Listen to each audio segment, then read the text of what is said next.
Welcome to the AFR Saints channel, where we provide you daily content on your favorite team, the New Orleans Saints. Do us a favor and hit that subscribe button. Be sure to leave your comments below and smash that like button. Who dat?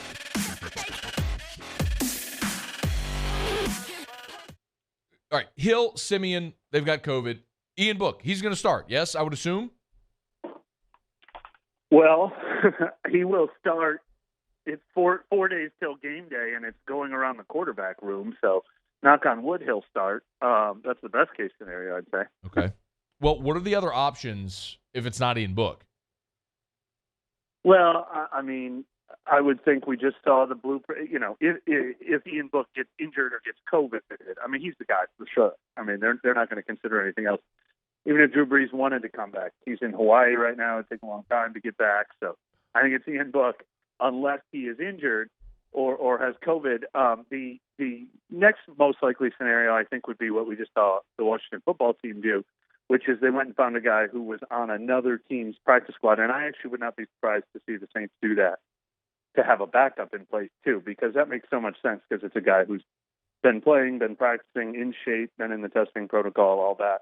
I have not scoured the team's practice squads to see who is a realistic option for that. But otherwise, a quarterback who's been on the workout circuit, a quarterback who's been working out for teams, hopefully a quarterback who was at camp this summer, something like that. Somebody who wouldn't be completely out of his element. And then I know Jeff Duncan pointed out that the receiver they have on the practice squad, Malcolm Perry, played quarterback in college.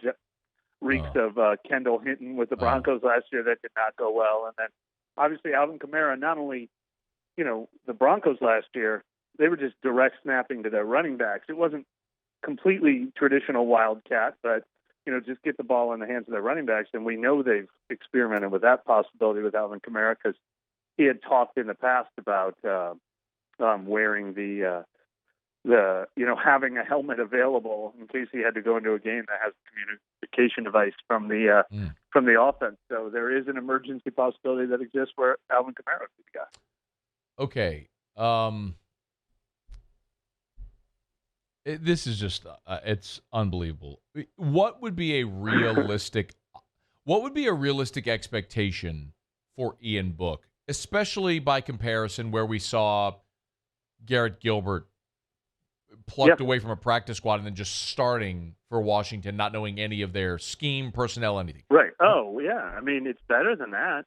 Look, Ian Book was a fourth-round draft pick. I mean, a lot of fourth-round draft picks played for their teams when they have everybody as an option. I mean, was Davis Mills a third-round pick for the Houston Texans? And he's been their main quarterback this year. So it's not out of the realm of possibility to have Ian Book start a game. Now, obviously, your expectations would be, that it'd be a work in progress. And, but look, we've seen Trevor Siemian and Taysom Hill and an injured Taysom Hill at that. I mean, I hate to say there wouldn't be a huge drop-off, but, I mean, it's not like they're going from a top 5 quarterback to somebody outside of the top 50. They're probably going from, the 30th best quarterback in the league to, the 45th best quarterback in the league. It's not a huge drop-off. I think the biggest difference, though, would be, they won last week against Tampa Bay because of their defense, but they also didn't turn the ball over. You need to make sure that Ian Book is going to be able to handle himself and not have 3 turnovers in his starting debut. It's funny, Mike. We talked about this earlier in the show. He only played one half of the first preseason game because the Saints only played 2 preseason games this year. So we didn't even really get a large sample size of him in the preseason. It's just such a wild thing. Now, let's look at the rest of that COVID report. The 9 players that are out. Which is most significant here aside from the quarterbacks? Well, only one other starter on that list, and that's Malcolm Jenkins. Obviously significant, but that is a position where they have depth. Well, I shouldn't say that. Jeff Heath is on the list as well. But, P.J. Williams plays safety. C.J. Gardner-Johnson could play a traditional safety.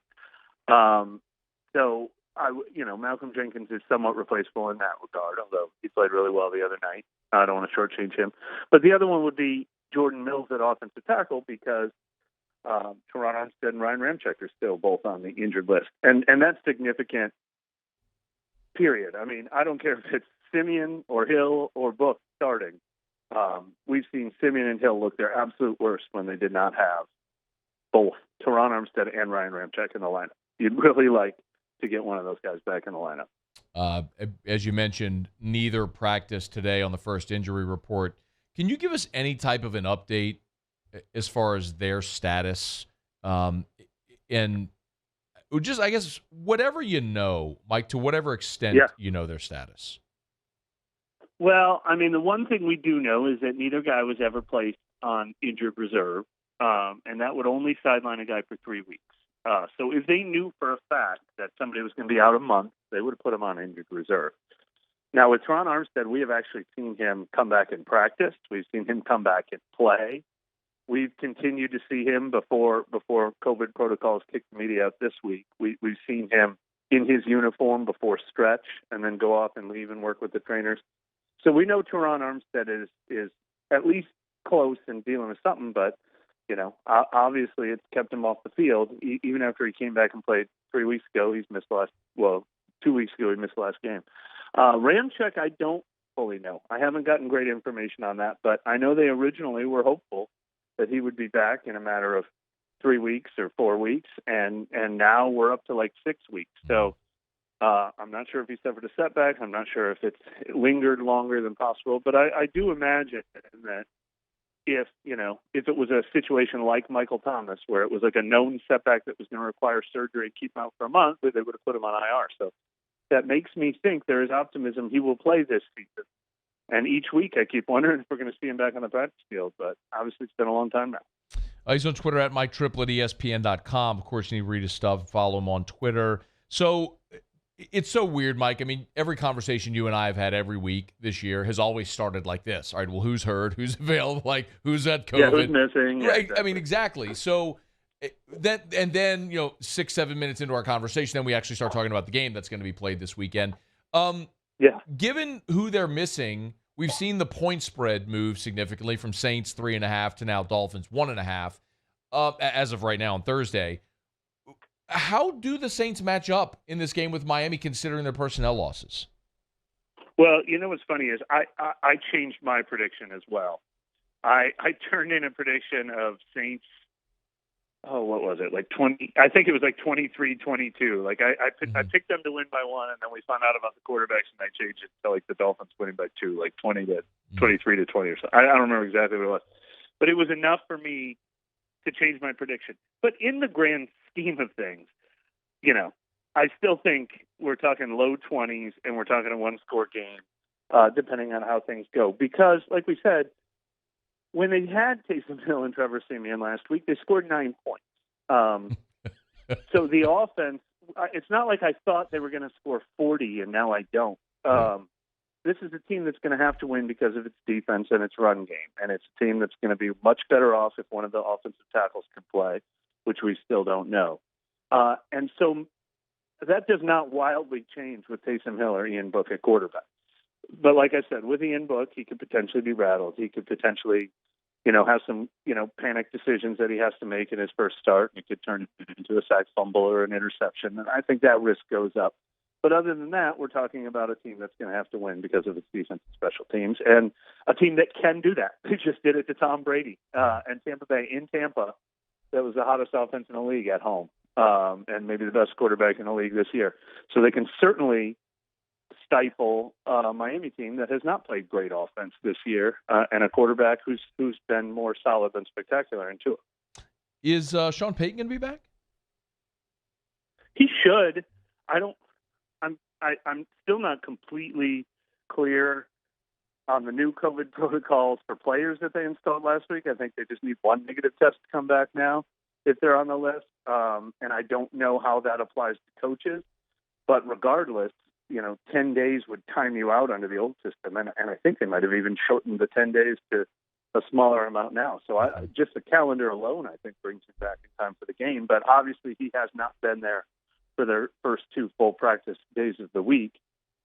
Pete Carmichael said, they've been on the phone with Sean Payton. Obviously, he's been in some virtual meetings and things like that, so he's involved with the game planning. But for the most part, it's been Dennis Allen and Pete Carmichael running the show during the week. It'd be kind of the exact opposite of how things went last week. I know. All right.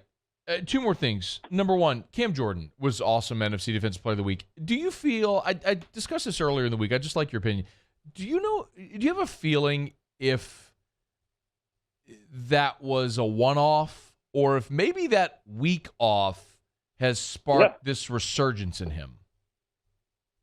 I think, the answer is probably somewhere in between. I think what Cam Jordan is probably one of the best players in Saints history, and one of the best defensive players for sure, and one of the best defensive players in the NFL over the past decade. But he's also 32 years old or whatever he is, so he's it's the consistency and the highs and lows are going to be a little more drastic, and he's going to be more like 8 sacks a year instead of 15 sacks a year. But he's still capable of that type of performance at any given time, and he's still, his specialty is that, he's going to make you work on every snap because he's going to bull rush you with that size that he has, and he's going to be just as good against the run as he is against the pass. So, the 2 sack games are going to be a lot more few and far between. I don't think something clicked with him, and now this is what we're going to see for the rest of the year. But he's still definitely an asset on this team, and he's still capable of that on his best days. Okay, last thing, playoffs. I don't know how deeply you've really delved into the NFC. My contention, looking at who everyone has plays, they got to win out. They got to be 10-7. Otherwise, I think they're going to lose a tiebreaker at 9-8 if they get there. What's your thought with 3 to go?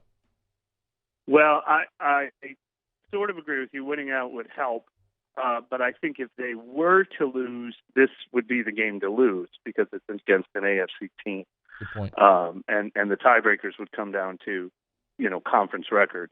So the idea being these other 7-7 teams that they're in the mix with, Minnesota and Philadelphia, the Saints lose to Miami, those teams lose to an NFC team, and then when they're all 9-8, maybe the tiebreakers work out in their favor. So I actually did play around a little with the ESPN as this playoff machine, which is a lot of fun and really addicting.